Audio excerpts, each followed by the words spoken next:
कैसे हो आप सब। आशा करता हूँ आप सब सही होंगे। तो आज हम क्लास 10th का chapter number 5 print culture and the modern world history का हम आज डिस्कस करेंगे। ये जो चैप्टर होगा थोड़ा शॉर्ट में होगा क्योंकि एग्ज़ाम टाइम है। चलिए स्टार्ट करते हैं अपना chapter print culture and the modern world. इस चैप्टर में हमें पढ़ना क्या है? इस चैप्टर में हम डिस्कस करेंगे कि डेवलपमेंट ऑफ प्रिंट के बाद हम देखेंगे अंडरस्टैंड करेंगे the impact of spread the technology की जो प्रिंटिंग प्रेस आती है, प्रिंटिंग टेक्नोलॉजी है, उससे क्या इम्पैक्ट पड़ा सोसाइटी में, जिसकी वजह से सोशल एंड कल्चरल चेंजेस देखेंगे। किसके आने से? कमिंग प्रिंट के आने से। तो हमारा जो उसमें फर्स्ट जो हमारा जो उसमें पार्ट है, टॉपिक है, वो है द फर्स्ट प्रिंटेड बुक्स। तो हम किसकी बात करेंगे? The first printed book. First printed book की अगर बात करें तो अर्लियर प्रिंट टेक्नोलॉजी क्या थी? डेवलप हुई चाइना, जापान एंड कोरिया में। ये जो सिस्टम था, ये सिस्टम आज की तरह प्रिंटिंग का नहीं था। पहले किससे प्रिंट किया जाता था? हैंड प्रिंटिंग से। 594 एडी के अंदर बुक्स जो कि चाइना के अंदर प्रिंट की गई सबसे पहले, लेकिन ये जो की जाती थी, प्रिंट की जाती थी चाइना के अंदर, ये की जाती थी वुड ब्लॉक की हेल्प से। वुड ब्लॉक बेसिकली एक टाइप का स्टैम्प सा हुआ करता था, उसको इंक में डिप किया जाता और उसको पेपर पे प्रेस कर दिया जाता था, जिससे प्रिंटिंग होती थी। द ट्रेडिशनल चाइनीज जो यहाँ पर एक बुक थी, जो बेसिकली कौन सी थी? कार्डियन बुक। इसके अंदर जो folded and stitches and the side, तो बेसिकली आज तो हम क्या करते हैं, स्पायरल का यूज़ करते हैं, लेकिन उस टाइम से क्या किया जाता था, साइड से उसको फोल्ड कर दिया जाता, उसको स्टिच कर दिया जाता था, जिसकी वजह से यहाँ पे स्किल्ड जो क्राफ्टमैन थे वो चाहिए होते थे। क्या करने के लिए? उस कॉपी को, उस बुक को कॉपी करने के लिए, मतलब डुप्लीकेट उसका प्रिंट बनाने के लिए। तो जिसके लिए एक पर्सन की नीड होती थी, जो कौन होता था? जिसको अच्छी राइटिंग आती हो, जिसको हम कहते थे कैलीग्राफी। लेकिन जो इस अच्छी राइटिंग को लिखा करता था उसको कहते थे कैलीग्राफर। राइटिंग का क्या इंपॉर्टेंस था? अगर वही है कि रीडेबल नहीं होगी राइटिंग तो हर कोई उसको पढ़ नहीं पाएगा, तो इसी के चलते हुए यहाँ पे कैलीग्राफी का यूज़ किया जाता था। इंपीरियल चाइना के अंदर मेजर प्रोड्यूसर था प्रिंटिंग का इंपीरियल चाइना, जब वहाँ पे मोनार्की सिस्टम था। रीज़न क्या था उसके टाइम पर? क्योंकि रिक्रूट किए जाते थे ब्यूरोक्रेसी, जो ब्यूरोक्रेटिक जो हुआ करते थे उनको रिक्रूट किया जाता था। किसके लिए? सिविल सर्विस एग्जामिनेशन के लिए। और जब रिक्रूटमेंट होगी, एग्ज़ाम होगा, तो उसके लिए हमें टेक्स्ट बुक चाहिए होती थी, जिसके चलते हुए टेक्स्ट बुक की नीड बढ़ी। और 16th सेंचुरी के अंदर एग्जामिनेशन को लेकर कैंडिडेट इंक्रीज हुए, तो कैंडिडेट इंक्रीज होने के साथ साथ प्रिंटिंग भी क्या होने लगा? वेंट अप, मतलब प्रिंटिंग भी बढ़ने लगी। इसी के चलते हुए मर्चेंट्स भी प्रिंटिंग का यूज़ करने लगे। लेकिन मर्चेंट्स के लिए प्रिंटिंग का यूज़ क्या था? तो मर्चेंट्स के लिए प्रिंटिंग का यूज़ था कि वो कलेक्ट करते थे अपनी इन्फॉर्मेशन और अपना जो एवरीडे का जो डेटा होता था उसको लिखा करते थे। इसी के चलते रिच वीमेन भी अब धीरे धीरे क्या करने लगी कि वो भी रीड करने लगी प्रिंटिंग को, क्योंकि अब जब सभी प्रिंट करें तो विमेन क्यों पीछे रहे, तो विमेन भी अब क्या करने लगी? रीड करने लगी। और यहाँ पे पब्लिशिंग करने लगी अपनी जो भी उनकी पोइट्री होती थी या फिर उनके जो प्लेस हुआ करते थे। यहाँ पर न्यू रीडिंग कल्चर अब सामने आया। कैसे? कि न्यू रीडिंग कल्चर आया और जिससे नई टेक्नोलॉजी डेवलप हुई, जिसकी वजह से चाइना के अंदर भी एक पर्टिकुलर जगह, कौन सी? शंघाई क्या बन गया था? Hub of the new printing culture. इसमें हैंड प्रिंटिंग अब ग्रेजुअली शिफ्ट हो रही थी मैकेनिकल प्रिंटिंग की तरफ, क्योंकि अब प्रिंटिंग प्रेस इन्वेंट होगी, तो उससे अब हैंड प्रिंटिंग से टाइम भी ज़्यादा लग रहा है, लेकिन मशीन से इतना टाइम नहीं लगेगा, तो इस वजह से अब ये शिफ्ट हो रही है मैकेनिकल प्रिंटिंग की तरफ। नेक्स्ट आता है, अभी हमने बात करा चाइना, जापान और कोरिया, तो चाइना के अंदर हम पढ़ चुके हैं। अब हम आते हैं जापान। तो प्रिंटिंग जापान अगर देखा तो एडी 768 से लेकर 770 के टाइम पर बुद्धिस्ट मिशनरी ये कहाँ से? चाइना से इंट्रोड्यूस करते हैं प्रिंटिंग टेक्नोलॉजी। कहाँ पर? जापान। तो बुद्धिस्ट मिशनरी जापान गए और जापान में वहाँ पे इंट्रोड्यूस करी उन्होंने प्रिंटिंग टेक्नोलॉजी, जिसकी वजह से जापान की सबसे जो ओल्डेस्ट बुक है वो कौन सी है? डायमंड सूत्रा। कौन सी बुक है? डायमंड सूत्रा, जो है 868 एडी में जिसको प्रिंट किया गया था। और प्रिंटिंग अभी यहाँ पे कोई मशीन वाली नहीं है, प्रिंटिंग वही है, कौन सी वाली? स्टैम्प वाली। इसी के चलते यहाँ पे जिसको वुड ब्लॉक प्रिंटिंग कहा गया, इसी के चलते यहाँ पे पिक्चर जो हुआ करती थी अब वो भी प्रिंट की जाने लगी। बेसिकली जो पिक्चर पहले जो प्रिंट की जाती थी वो textile, playing card, paper money पर प्रिंट की जाती थी, लेकिन लेट 18th सेंचुरी के अंदर अब ये धीरे धीरे कहाँ तक? अर्बन सर्कल ऑफ एदो तक इसको फ्लोरिशिंग हो गया। तो यहाँ पे प्रिंटिंग जो पहले लिमिटेड थी अब वो धीरे धीरे अपना एक्सप्लोर करने लगी। Print comes to Europe. अभी तक तो हम एशिया के अंदर थे, अब एशिया से पेपर कहाँ गया, प्रिंट कहाँ गया? यूरोप में। तो सिल्क और स्पाइसेस जो हुआ करते थे एक रूट के थ्रू आया जाया हुआ करता था, इनको इंपोर्ट एक्सपोर्ट किया करते थे। वो कौन सा रूट था? Silk route. तो सिल्क रूट से ही 11वीं सेंचुरी के अंदर पेपर भी क्या हुआ, यूरोप पहुंचा। तो पेपर की जो पॉसिबिलिटी आने से अब रीज़न यह होता है कि जो मैन्युस्क्रिप्ट्स हुआ करते थे अब उनको केयरफुली लिखा जा सकता था, क्योंकि पहले उनको लिखना इतना आसान नहीं था। अब इन 1295 के अंदर, कब की बात है, 1295 के अंदर एक पर्सन थे जिनका नाम था मार्को पोलो। क्या नाम था, मार्को पोलो। ये रिटर्न होते हैं कहाँ पर, इटली, क्योंकि ये इटली के थे तो ये रिटर्न होते हैं, मतलब इटली दोबारा पहुंचते। कहाँ से एक्सप्लोर करके आए थे ये, चाइना को, तो चाइना को एक्सप्लोर करके आते हैं, दोबारा इटली पहुंचते हैं और 1295 के अंदर मार्को पोलो इटली पहुंचे। जब ये चाइना से जब इटली आए तो ये ऑलरेडी इनके पास क्या था, एक technology of would block printing. तो ये चाइना से क्या लेके आए थे, वुड ब्लॉक प्रिंटिंग, ये एक टेक्नोलॉजी। लेकिन जो इटालियंस थे अब उन्होंने धीरे धीरे बुक थी वो वुड ब्लॉक से प्रिंट करना तो शुरू कर दिया और टेक्नोलॉजी ये धीरे धीरे अदर पार्ट ऑफ यूरोप तक भी पहुंच गई। कौन सी वाली, वुड ब्लॉक वाली। लेकिन अभी भी ऐसा माना जाता था कि जो लग्जरियस एडिशन होता था, कि जिसको एक कॉस्टली जो बुक होती थी वो अभी भी किस पे लिखी जाती थी, वेलम पर, और ये कैसी होती थी, एक्सपेंसिव। अब यहाँ पे वेलम टर्म का मतलब क्या है, वेलम बेसिकली होता था एनिमल की स्किन, तो एनिमल की स्किन पर ये लिखा जाता था। अब यहाँ पे डिमांड धीरे धीरे बुक की बढ़ने लगी, लेकिन बुक की डिमांड तो बढ़ रही है, लेकिन अब धीरे धीरे बाकी कंट्रीज़ जो कि यूरोप के अंदर थी तो उनमें भी बुकों की डिमांड बढ़ने लगी। अब बुकों की डिमांड बढ़ेगी तो भैया उसको सप्लाई भी करना पड़ेगा। सप्लाई करने के लिए अब जो बुक सेलर हुआ करते थे वो अपने अंडर में 50 या 50 से भी ज़्यादा स्क्राइब्स रखा करते थे, मतलब कॉपी करने वाले कैलीग्राफर रखा करते थे, ताकि जो मार्केट में डिमांड है उसको फुलफिल किया जा सके। इसका जो प्रोडक्शन था वो हैंड रिटन मैन्युस्क्रिप्ट से पूरी तरह से सेटिस्फाई नहीं था। रीज़न, डिमांड जितनी ज़्यादा बढ़ रही थी उतनी जल्दी ये जो स्क्राइबल्स या फिर हम देखें तो राइटर इतनी जल्दी उस डिमांड को पूरा नहीं कर पा रहे थे। लेकिन धीरे धीरे डिमांड इंक्रीज होने लगी। अब वुड ब्लॉक प्रिंटिंग ग्रेजुअली क्या होने लगी, मोर एंड मोर पॉपुलर होने लगी, जिसकी वजह से अब great need of every quicker और चीपर रिप्रोडक्शन ऑफ टेक्स्ट। अब इस चीज़ की ज़रूरत पड़ रही थी कि एक तो जल्दी उसको प्रिंट किया जा सके और वो सस्ता हो। इसी के चलते हुए यहाँ पर एक जगह जो कि जर्मनी के अंदर है, कौन सी है, स्ट्रासबर्ग। तो यहाँ पर John Gutenberg, the first known printing press in the 1430s। तो 1430s के अंदर जर्मनी के अंदर स्ट्रासबर्ग के अंदर सबसे पहली जॉन गुटनबर्ग क्या करते हैं, एक प्रिंटिंग प्रेस को क्रिएट करते हैं। अब इन्वेंट कर दिया गया प्रिंटिंग प्रेस का, तो गुटेनबर्ग क्या करते हैं, अब यहाँ पे Gutenberg and the printing press. तो गुटेनबर्ग की जो ये क्या थे, गुटेनबर्ग बेसिकली क्या थे, एक सन ऑफ मर्चेंट थे, तो एक मर्चेंट के बेटे थे और इन्होंने बचपन से ही अब वाइन और ऑलिव प्रेस देखी थी, वाइन और ऑलिव प्रेस। तो जब इन्होंने वाइन और ऑलिव प्रेस देखी तो उसी की नॉलेज को इन्होंने यूज़ करा प्रिंटिंग प्रेस को बनाने में। इसी वजह से एक ड्राइंग करते हैं अपनी नॉलेज को। गुटेनबर्ग क्या कर लेते हैं, यहाँ पे जो उनके पास टेक्नोलॉजी अवेलेबल थी उसका डिज़ाइन उन्होंने क्या करते हैं, इन्वेंट करा। और 1448 के अंदर गुटेनबर्ग अब यहाँ पर एक सिस्टम जिसको हम फर्स्ट बुक इन्होंने प्रिंट करी, जो कौन सी थी, बाइबल की फर्स्ट बुक जो इन्होंने प्रिंट करी उसकी कितनी कॉपीज प्रिंट करी थी फर्स्ट टाइम, 180 कॉपीज, और जो कि जल्दी ही सेल हो चुकी थी। लेकिन बाद में पहले के टाइम पर क्या होता था, बॉर्डर स्पेस छोड़ दिया जाता था बॉर्डर में। बॉर्डर पे स्पेस क्यों छोड़ दिया जाता था, क्योंकि वहाँ पे जो अदर जो लग्जरियस या फिर कोई डायग्राम या फिर इमेजेस या अलग अलग पैटर्न, अदर पैटर्न जो बनाए जाते थे उसके लिए, ताकि वो बुक थोड़ी अट्रैक्टिव सी लगे। 1450 से 1550 ये 100 ईयर्स का टाइम था। इसके अंदर धीरे धीरे अलग अलग जगहों पे प्रिंटिंग प्रेस क्या करी गई, सेटअप की गई यूरोप के अंदर।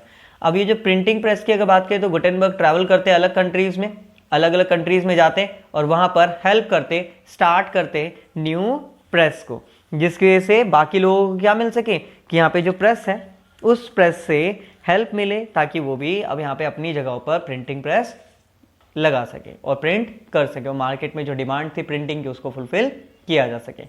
नेक्स्ट हमारी हेडिंग आती है, जो यूनिट है हमारी, the print revolution and its impact. अब प्रिंट रेवोल्यूशन और इसका इम्पैक्ट था क्या, इम्पैक्ट सबसे पहला इम्पैक्ट ये था कि यहाँ पे एक नई रीडिंग क्लास आई। कौन आया, न्यू रीडिंग क्लास। अभी जो न्यू रीडिंग क्लास था ये था क्या, विद द प्रिंटिंग प्रेस से आने से न्यू रीडिंग क्लास इमर्ज होती है, जिससे टाइम एंड लेबर जो रिक्वायर्ड होती थी अब वो भी क्या होने लगी, केम डाउन। अब उसकी भी जो ज़रूरत थी, वो टाइम जो ज़्यादा लगता था, लेबर जो ज़्यादा लगती थी, अब वो भी उतनी नहीं लगती थी। Multiple copies could be produce. अब हम क्या कर सकते थे, इस प्रिंटिंग प्रेस से एक ही नहीं बल्कि कई सारी कॉपीज़ को प्रिंट कर सकते थे। बुक्स क्या करते थे, क्रिएट करती थी new culture of reading. Earlier reading सिर्फ कौन लोग पढ़ते थे? सिर्फ पहले एलाइड क्लास, मतलब अपर क्लास ही पढ़ती थी, और जो कॉमन लोग थे वो क्या करते थे? सिर्फ ओरल कल्चर पर ही डिपेंड थे। ओरल कल्चर पर कैसे? क्योंकि वो इलिटरेट थे, उनको पढ़ना नहीं आता था। अगर किसी ने जोर से पढ़ लिया या पढ़कर सुना दिया तो कॉमन लोगों ने सुन लिया तो ठीक है, वरना उनको पढ़ना नहीं आता। तो इसलिए रीडिंग पहले एलाइड क्लास करते थे और ओरल कल्चर पर डिपेंड थे कॉमन पर्सन। लेकिन अब धीरे धीरे प्रिंट एज आई। तो प्रिंट एज क्या था? अब ये इतनी ज़्यादा सिर्फ ये नहीं कि नॉट ओनली एक्सपेंसिव, ये सिर्फ ऐसा ही नहीं कि सिर्फ एक्सपेंसिव नहीं थी, बल्कि अभी तक जितने ज़्यादा नंबर जो प्रोड्यूस किए जा रहे थे बुकों के, वो अभी लोगों की नीड को फुलफिल नहीं कर पा रही थी। तो यहाँ पे चेंजेस तो आ रहे हैं, लेकिन ग्रेजुअली अभी हम देखेंगे यहाँ पर और भी चेंजेस। जैसे कि अब जो बुक थी अब वो रीच आउट होती है कहाँ तक? वाइडर सेक्शन तक, क्योंकि अभी हमने देखा ये मशीन से प्रिंट हो रही है, बेसिकली प्रिंटिंग प्रेस से प्रिंट हो रही है। तो अब क्या होगा? इसकी कॉस्ट भी थोड़ी सी रिड्यूस होगी। इसी के चलते हुए अब यहाँ पे transition was not so simple. ये जो ट्रांजिशन आया किससे? अब वुड ब्लॉक से लेकर जो प्रिंटिंग प्रेस तक का जो टाइम पीरियड था ये इतना आसान नहीं था, क्योंकि reading only by the literate, क्योंकि पढ़ना कौन जानता था? सिर्फ लिटरेट लोग। लेकिन 20वीं सेंचुरी तक रेट ऑफ लिटरेसी ये क्या थी? बहुत ज़्यादा कम थी। लेकिन जब लिटरेसी कम थी तो और भी ज़्यादा चीज़ें चेंजेस आएंगे। अब वो देखते हैं, नेक्स्ट हेडिंग हमारी है religious debate and the fear of print. अब डिबेट क्यों है? क्योंकि हमने देख रहे हैं कि चेंजेस क्या है प्रिंट के आने से। तो प्रिंट के आने से एक और चेंजेस ये था कि रिलीजियस डिबेट होने लगी और फियर होने लगा। किससे? प्रिंट से। जैसे कि प्रिंट आया तो प्रिंट ने क्रिएट करा आइडिया, इंट्रोड्यूस करता है new world of debate and discussion. अब जब आइडियाज आने लगे तो लोग डिस्कशन करने लगे, डिबेट करने लगे, क्योंकि अब वो लोग रीड करते, उनको दूसरों के भी पॉइंट ऑफ व्यू क्लियर होने लगे। प्रिंटिंग के आने से अब जो मैसेज हुआ करता था प्रिंटिंग का, अब वो धीरे धीरे लोगों के पास जब पहुंचा तो उनको किस पे? थिंक डिफरेंटली, उनको सोचने पे मजबूर किया करने लगे, या लोग सोचने लगे कि हाँ एक अलग तरीके से भी सोचने लगे। जैसे कि पहले कोई क्या करता था, जैसा उसे समझ में आया वैसा उसने समझ लिया, लेकिन अब रीडिंग आ गई। तो रीडिंग आने से, प्रिंट आने से जब लोगों ने पढ़ा तो उनको एक दूसरा प्रोस्पेक्टिव भी समझ में आने लगा। Not everyone welcome the print, सबने वेलकम नहीं किया किसका? प्रिंट को एक्सेप्ट नहीं किया, जिसकी वजह से इट वॉज फियर्ड। कुछ लोग इससे क्या करने लग रहे हैं? डर भी लगने लगे। कैसे? कि no control over what was printed, कि प्रिंट जो किया जा रहा है उस पर रोक नहीं लगाई जा सकती, क्योंकि कोई भी कुछ भी प्रिंट कर रहा था। Read then rebellious and irreligious, कि जिसकी वजह से जो लोग पढ़ रहे हैं अब उससे क्या होगा? लोगों के माइंड में थॉट्स आएंगे। कैसे? इरिलीजियस भी आएंगे और थोड़े नेगेटिव भी आएंगे, और ये धीरे धीरे लोग दूसरों तक फैलाएंगे। तो ये डर था किसका? प्रिंटिंग का। अब ये जब हुआ तो ये होता क्या है? Authority of valuable literature would be destroy. तो ऐसा सोचा जा रहा था कि जो वैल्यूएबल लिटरेचर है, जिसकी एक्चुअल में इंपॉर्टेंस है, जो लोगों को पढ़ना चाहिए, अब लोग वो नहीं पढ़ेंगे। 1570s तक रिलीजियस रिफॉर्मर हुए, जिसमें एक पर्सन आते हैं रिफॉर्म करने के लिए। बेसिकली उन्होंने अब यहाँ पे प्रिंटिंग की हेल्प ली और उनका नाम था मार्टिन लूथर। तो मार्टिन लूथर क्या करते हैं? अब 95 थीसिस लिखते हैं। 95 थीसिस थी क्या? कि बेसिकली 95 पॉइंट्स थे जिसके अंदर क्रिटिसाइज किया गया था किसकी प्रैक्टिस को? जो कि रिचुअल्स थे रोमन कैथोलिक चर्च की। जो चर्च ऑलरेडी बताता था वो सही नहीं बताता था, ऐसा किसका मानना था? मार्टिन लूथर का। अभी जो प्रिंटेड कॉपीज आई तो ये इसकी जो 95 थीसिस जो थी इसको क्या कर दिया गया? चर्च की जो डोर था, चर्च का जो डोर था उसके आगे इसको पेस्ट कर दिया गया। और इसका मेन मोटिव क्या था? It challenged the church to debate his ideas. तो उन्होंने क्या करा? एक चैलेंज करा चर्च को कि वो क्या करे, इस पर सोचे, जिसकी वजह से लूथर की जो राइटिंग्स थी अब ये रिप्रोड्यूस की गई, मतलब बेसिकली इसको और ज़्यादा प्रिंट किया गया और इसकी जो वास्ट नंबर में इसको रिप्रोड्यूस किया गया, प्रिंट किया गया और रीड किया गया widely. There were division within the church, लेकिन इसके होने से चर्च के अंदर एक डिवीजन आ गया। जब भी तो रिफॉर्म होंगे, तो जब चर्च के अंदर क्या आ गया? डिवीजन आया। तो beginning of the Protestant reformer, तो अब यहाँ पर एक नई क्लास बनी जिसको कहा जाता है प्रोटेस्टेंट रिफॉर्मर। और इसी वजह से चर्च दो पार्ट में डिवाइड हो गया, एक होता है कैथोलिक और दूसरा होता है प्रोटेस्टेंट। लूथर्स क्या थे? ये ट्रांसफॉर्मेशन इन्होंने क्या करा? ट्रांसफॉर्मेशन तो देखने को मिलता है इनके आने से, लेकिन लूथर्स क्या करते हैं? ट्रांसलेशन करते हैं किसका? बाइबल का। और जब इन्होंने बाइबल का जब ट्रांसलेशन करा तो उसको कहा गया न्यू टेस्टामेंट। न्यू टेस्टामेंट को इन्होंने 5000 कॉपीज इनकी प्रिंट होती हैं और ये फ्यू वीक्स के अंदर ही, कुछ ही हफ्तों के अंदर ये सारी की सारी बिक भी जाती हैं।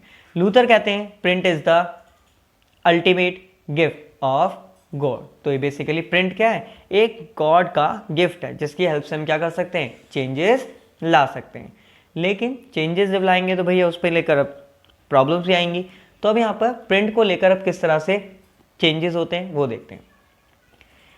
अब 16th सेंचुरी के अंदर एक पर्सन थे जो कि इटली में, इन्होंने स्टार्ट करते हैं अपने लोकल जो अवेलेबल जो बुक्स हैं उनको पढ़ना शुरू करा इन्होंने। जब लोकली इन्होंने बुकों को जब पढ़ना शुरू करा तो इनके माइंड में क्वेश्चन आने लगे। अब जब क्वेश्चन क्रिएट होते हैं तो when the Roman church began, अब रोमन चर्च क्या करता है, स्टार्ट करता है क्या, inquisition to repress heretical ideas. तो जो हेरिकल आइडियाज हुआ करते थे उनको इंक्विजिशन, बेसिकली एक लॉ बनाया गया कि जो भी धर्म विरोधी क्या होंगी विचारें उठेंगी तो उनको क्या कर दिया जाएगा, रिप्रेस मतलब रोक दिया जाएगा। तो ये क्या करते हैं, अब बेसिकली इनको 2 बार तो क्या कर दिया गया, इनको अरेस्ट किया गया, ठीक है, होल्ड अप ट्वाइस, 2 टाइम तो इन्हें अरेस्ट किया गया। और फाइनली जब भी ये नहीं रुके क्वेश्चन क्रिएट करने में तो इनको अल्टीमेटली क्या कर दिया गया, एग्जीक्यूट कर दिया गया। एग्जीक्यूट मतलब फांसी की सजा दे दी गई। रोमन चर्च ट्रबल में आ गया क्योंकि अब यहाँ पे ये जो रीडिंग का जो आइडिया था ये बहुत ज़्यादा क्या होने लगा, क्रिएट होने लगा। अब लोग पढ़ने लगे, जब पढ़ने लगे तो उनके माइंड में क्वेश्चंस आने लगे। तो क्वेश्चनिंग ऑफ फेथ, अब लोग क्या करने लगे, जो उनका विश्वास था, जब अभी तक बिलीव करते आ रहे थे, अब उसी पर वो क्वेश्चन करने लगे। और जब ऐसा हुआ तो फिर बाद में जो बुक्स जिनको पढ़कर लोगों के माइंड में रिलीजियस क्वेश्चन उठने लगे तो अब उन्हीं को क्या कर दिया गया, प्रोहिबिटेड मतलब उनको बैन कर दिया गया। कौन से ईयर में, 1558 में। जब चर्च आ गया, लेकिन चर्च कितना भी रोक ले वो फिर भी चेंजेस नहीं कर पाया इतना। क्यों, क्योंकि अभी तक जो बुकें थी अब उनका इतना इंपॉर्टेंस बढ़ चुका था सोसाइटी में कि जिसकी वजह से अब एक पागलपन सा आ गया बुकों को पढ़ने के पीछे। और इसी वजह से हमारी जो नेक्स्ट यूनिट है वो कौन सी है, the reading mania. The reading mania, reading mania था क्या, मतलब पढ़ने का एक जुनून क्या था। तो इन 17 एंड 18 सेंचुरीज के अंदर जो लिटरेसी रेट था वो यूरोप का धीरे धीरे इंक्रीज होने लगा। जो चर्च थे वो डिफरेंट एरियाज के अंदर सेटअप करने लगे स्कूल। अब at the end of 18 century जो लिटरेसी रेट था अब वो 60 to 80% इंक्रीज हो चुका था। अब यूरोपियन जो कंट्रीज थी अब उसके अंदर रीडिंग मेनिया मतलब पढ़ने के एक जुनून सा फैला, क्योंकि अब बुक सेलर क्या किया करते थे, अब एम्प्लॉयमेंट क्रिएट करने लगे। अब बुक सेलर क्या, कुछ पर्सन का हायर करते, जो कौन होते थे, बेसिकली पैडलर। ये पैडलर करते क्या थे, फेरी वाले जो गलियों गलियों में जाकर क्या करते थे, लिटिल बुक्स को बेचा करते थे। कौन सी, carrying a little books for sale. जैसे इंग्लैंड के अंदर एक चैप बुक हुआ करती थी, जो क्या होती थी, एक स्मॉल चैप बुक हुआ करती थी, उसको ये पैडलर जा जाकर बेचते थे। तो उन पैडलर का नाम ही क्या रख दिया गया, चैपमैन। तो जो चैप बुक्स को बेचा करते थे उन पैडलर्स को क्या कहा जाता था इंग्लैंड के अंदर, चैपमैन कहा गया। इसी चलते हुए जब इंग्लैंड के अलावा फ्रांस के अंदर क्या होता है, ब्लियोथिक ब्लू, यहाँ पर क्या था, एक ब्लियोथिक ब्लू करके एक बुक थी जो एक लो प्राइस थी, एक स्मॉल बुक थी और पुअर क्वालिटी के पेपर पर प्रिंट की जाती थी। क्यों, क्योंकि इससे जो बुक की कॉस्ट होती थी वो बहुत ज़्यादा कम हो जाती थी और ये जो लोअर क्लास है उस तक भी एक्सेसिबल हो जाती थी ताकि वो भी आसानी से इसको पढ़ पाए।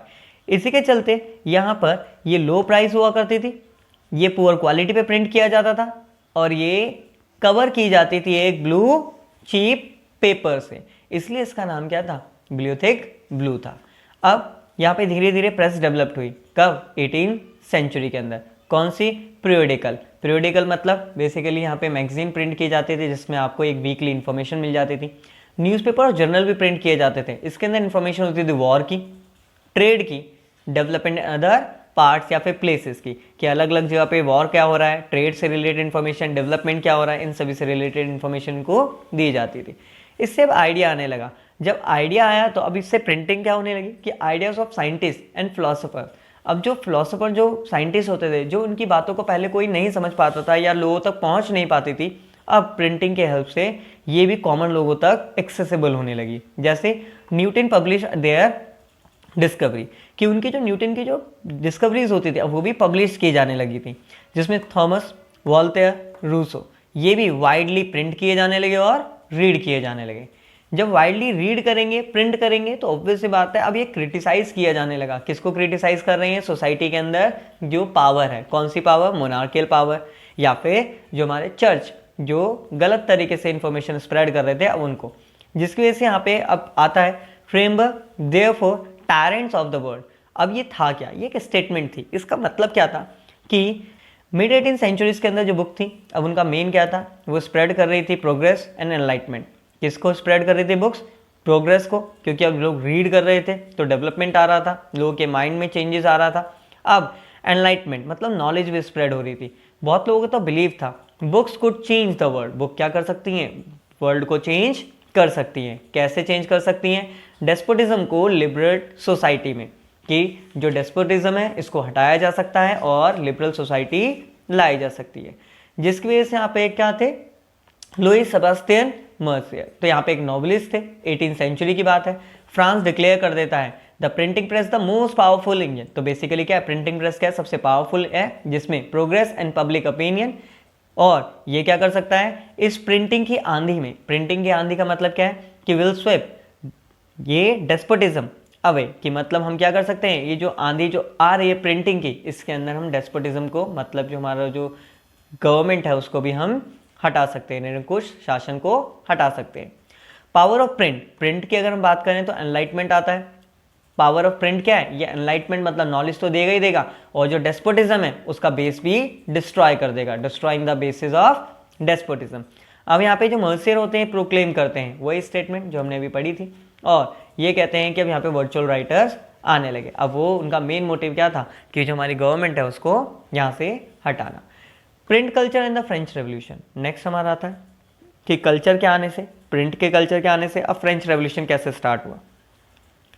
फ्रेंच रेवोल्यूशन इस तरह से स्टार्ट होता है कि प्रिंट क्रिएट करता है कंडीशंस, जिसमें 3 टाइप ऑफ आर्ग्यूमेंट्स हुए। अब जब प्रिंटिंग आई तो आर्ग्यूमेंट डिबेट होने लगे, तो जिसमें बेसिकली 3 टाइप ऑफ आर्ग्यूमेंट थे। क्या पहला आर्ग्यूमेंट क्या था, पॉपुलराइज होने लगा एनलाइटमेंट थिंकर्स, जिसकी वजह से अब वोल्टेयर और रूसो को बहुत बड़े लेवल पर पढ़ा जाने लगा। दूसरा क्या चेंजेस था, क्रिएट किया गया कल्चर, डायलॉग एंड सोसाइटीज़, कि एक नया कल्चर डेवलप्ड हुआ जिसमें डायलॉग होता था और डिबेट होती थी, मतलब वाद विवाद डिस्कशन होता था, और न्यू आइडियाज़ आने लगे सोशल रेवोल्यूशन से रिलेटेड। 1780s के अंदर जो लिटरेचर था, अब वो mock the royalty and criticize. Literature जो था 1780s का, ये मोक मतलब मजाक उड़ाने लगा, किसका, रॉयल्टी और उसको क्रिटिसाइज किया जाने लगा। ये जो मजाक उड़ाता था कैसे उड़ाता था, with the help of cartoons and caricature से। अब ये जो चेंजेस थे, जो आर्ग्यूमेंट देखने को मिली, जो 3 आर्ग्यूमेंट्स थे, how do we look at these argument, हम इनको कैसे देख सकते हैं। सबसे पहला, इससे स्प्रेड हुआ idea, read the ideas of Voltaire and Rousseau, कि जिससे आइडिया जो थे वोल्टेयर और रूसो के वो बड़े लेवल पर पढ़े जाने लगे। अब एक्सपोज होने लगा मोनार्कियल एंड चर्च प्रोपेगेंडा, कि चर्च और जो मोनार्कियल का जो प्रोपेगेंडा था अब वो एक्सपोज किया जाने, लोगों तक पहुंचने लगा। ये करने वाले कौन थे, यही थिंकर्स। इसके अलावा ये ऑल्सो एक्सेप्ट, इनके जो व्यूज थे कोई तो एक्सेप्ट भी करता था और सम आर रिजेक्टेड, मतलब कुछ रिजेक्टेड भी किया करते थे, कि also accepted, they were also accepted, accept भी किया जाता था, और रिजेक्टेड बाय द अदर। और print did not directly shape their mind, कि प्रिंट ने ऐसा नहीं कि लिखा हो कि हाँ आप ऐसे चेंज हो जाओ और लोग चेंज हो जाएंगे, ऐसा नहीं था। But it did open up, कि उन्होंने लेकिन हाँ इतना ज़रूर किया कि पॉसिबिलिटी ऑफ थिंकिंग डिफरेंटली, कि उन्होंने ये ज़रूर क्रिएट कर दिया कि लोग क्या कर पाएँ, सोच पाएँ। क्या सोच पाएँ, कि किस तरह से वो एक डिफरेंट प्रोस्पेक्टिव भी है वर्ल्ड के अंदर, जिसकी हेल्प से वो यहाँ पर चीज़ें देख सकते हैं। तो ये था हमारा चैप्टर। इस चैप्टर में हमने बात करी है unit number 1, unit number 2, unit number 3 और यूनिट नंबर 4 की। तो इसका जो नेक्स्ट पार्ट होगा उसके अंदर हम बात करेंगे हमारा रिमेनिंग चैप्टर। तो जब तक आप इसको रीड करें, ठीक है, बुक को एक बार गो थ्रू करें, और कोई भी अगर आपके डाउट होते हैं तो आप हमारे इंस्टाग्राम हैंडल कमेंट बॉक्स के अंदर आप हमें बता सकते हैं। तो मिलते हैं फिर नेक्स्ट पार्ट में, जब तक के लिए धन्यवाद।